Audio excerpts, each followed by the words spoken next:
Mel Harris, Garbage Man Piper, coming to you from the mobile studio, 2008 Pilot, and it is Thumbs Up YABO Monday. And actually, I'm missing a few YABOs because I got them earlier last week and forgot, and have already put those away. But I think we got enough to do YABO Monday. I'm smoking Rusty 2, and I forgot to put a 6 mil filter in Rusty, so I will do that right now, and we're good to go. Give me another quick light. There we go. All right. So I'm smoking Rusty 2, and in Rusty 2, I'm smoking Old Groove.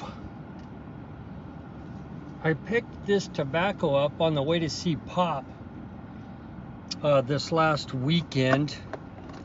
I also picked up Chinette's Cake. And I have been smoking Oak Alley. So I'm thinking there's a series or something going on here. If I'm not mistaken, it might be the Oak Barrel series or something. If you read the descriptions, it talks about the guy, the farmer that started turning burley into perique. And so there's a few stories of him on that. Basically, Oak Alley is kind of a, I don't know, I think it's got Burley, Virginia. What was in it again? Sweet red Virginias, brown Burley, discrete amount of perique, and some Oriental. And I was smoking that pretty much last week. In the last couple of days, I've been smoking both of these, Old Groove. And basically, Old Groove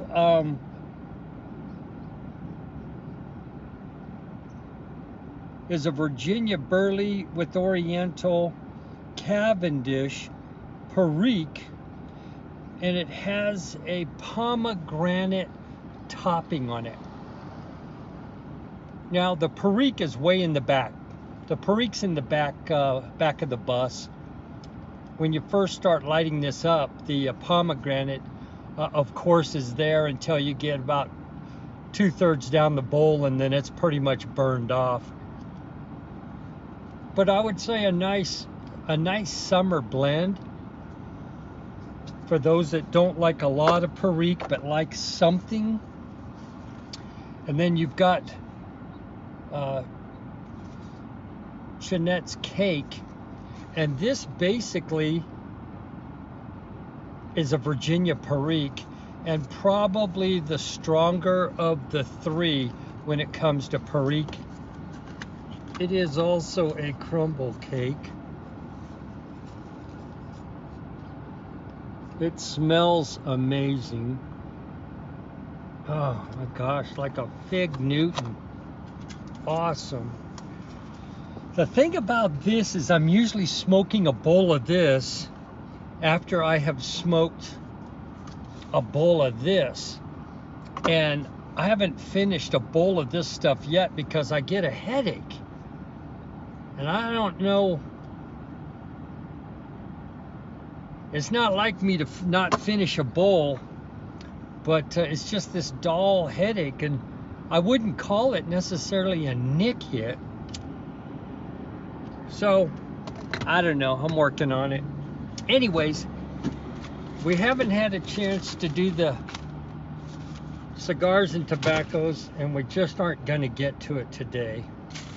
But I think I told you guys the other day, there's been a lot of tobacco drops a lot of backy drops, Esotericas, Samuel Galwis, and I've just been fortunate to be able to grab some of this stuff up. I can't wait to try this. This is a from the Country Squire. And it is a sweet maple twist from Country Squire. I was just, not necessarily that they can't get it, but I've been wanting to try it. I really enjoy Samuel Galwis, what is it, Brown number 4.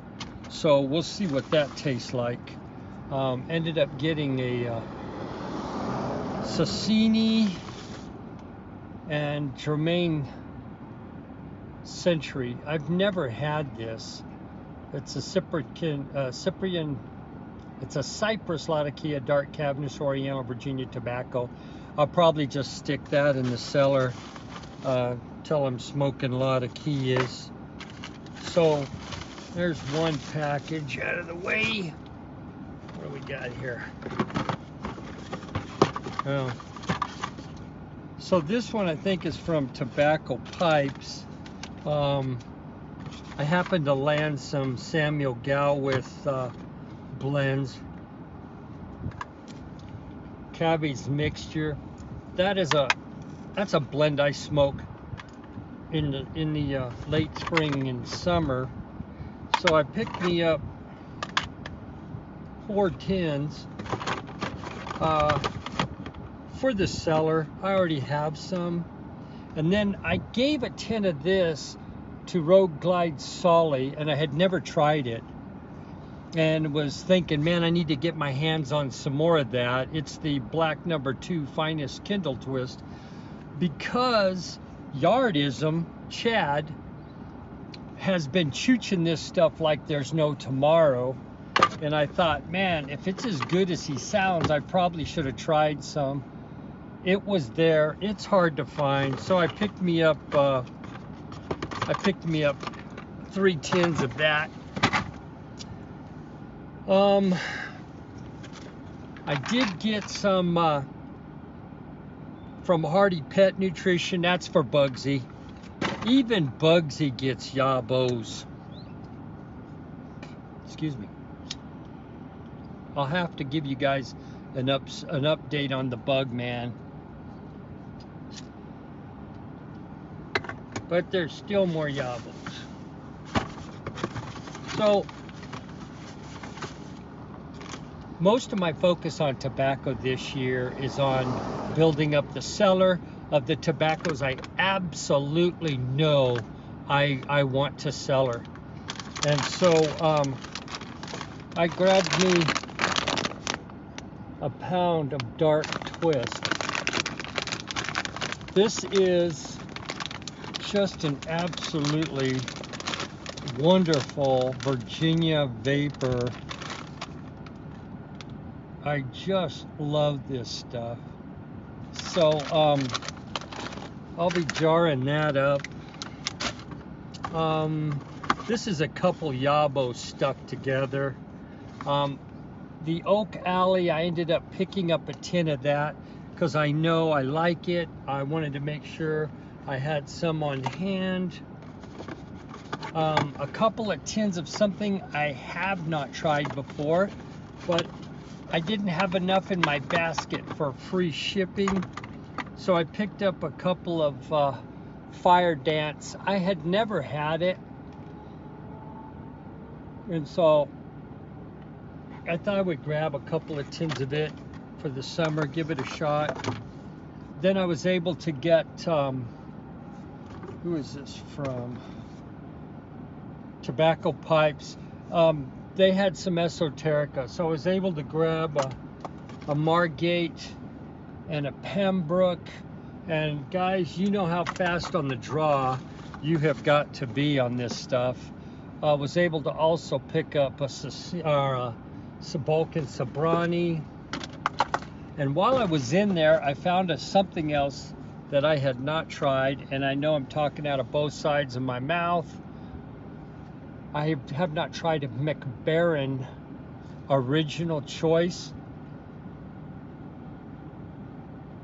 I was already in there looking at the dark flake, and I thought, you know what, let's see what else McBaron's got in there for us to try. So, as you guys should know by now, I'm replacing all of my non-filtered pipes and my 6mm balsa pipes with 9mm. So I picked up another 9mm, and I'm trying to replace the Savinelli 602 style because they're very hard to find. The 602 Savinelli style, the pipes that have 9 mils are running from the $175 to the $200 range. So I'm just trying to find something else.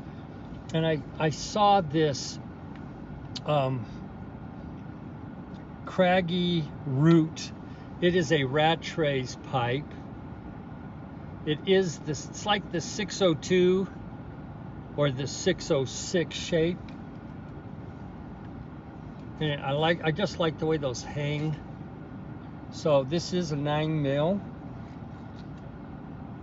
and it has a nice thick band on it.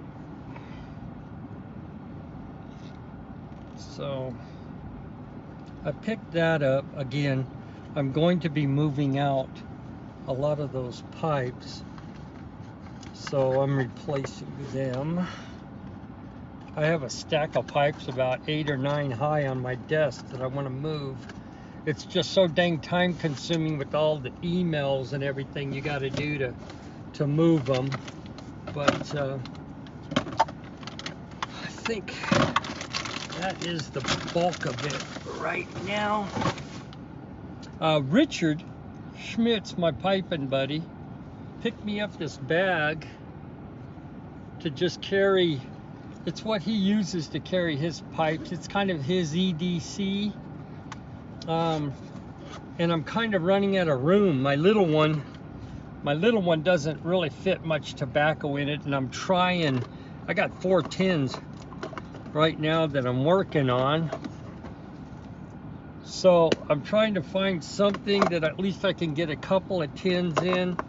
It seems to be working out very well to leave these in these tins. This lid seems to still keep it moist, and trust me, all of these blends could use some drying out anyway. So I've got 4 tins in the truck here, the Pilot, that I'm chooching on. Let me get it up again. But you can fit 1 or 2 of those in there and still have room for your pipe, tools. It has a little zipper in the front. You can put your filters or tampers in there. So I'll probably give that a shot. It's all leather patchwork, nice leather handle, quality made. It runs, I think it runs about $35. It's made by the, I don't know if you can see that, the Vaughan, V-A-A-N and Company. So I'm looking forward to getting to using that.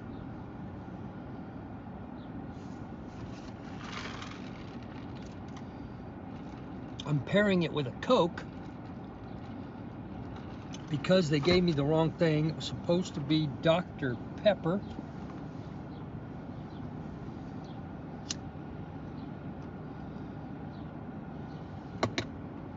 All right. I'll tell you what. Piping and pets just seem to go together. A lot of conversations lately on our pets. You know, they're just so dang close to us. You guys have seen Bugsy. He's just a cool dude. But a few months back, he started getting a cyst or some kind of growth on his right paw. It's the pad underneath right here, and it has grown now to where his foot just looks like a club. It's just, his toes are curled under. We took him in today. He's slated for surgery July 1st. They'll be checking to see if it's cancerous. It's kind of sketchy because there's not a whole lot of skin under there to work with after they remove that thing. We're just hoping, worst case scenario, he loses his paw. Not me, I'm his paw, but his paw, P-A-W. So we're just hoping for the best. He's just got so much daggum life left in him. He's probably 15, but my gosh, he runs around like he's 10 years younger. So just very hard to just let it go. So we're going to do what we can to get him back on 4 legs, and if not, well, he'll be tripod. But for now, he's in good spirits, just a good old boy. We had a good trip seeing Pops over the weekend. It's hard when your folks get older. He's going to be, I think, 83 this coming August, and very blessed that Sarah, his new spouse, just takes such good care of him. I mean, she's so attentive, and so that is so greatly appreciated. We're just hoping to get him stronger so that they can just get out and enjoy some life, get out and maybe do some road trips. Would love to see him down here in August, and maybe, heck, even get him on a video. But all that being said, we had a good trip. Garbage Man Piper bringing to you Monday YABOs and a short chat. Sweet chicken, baby, you all be safe out there.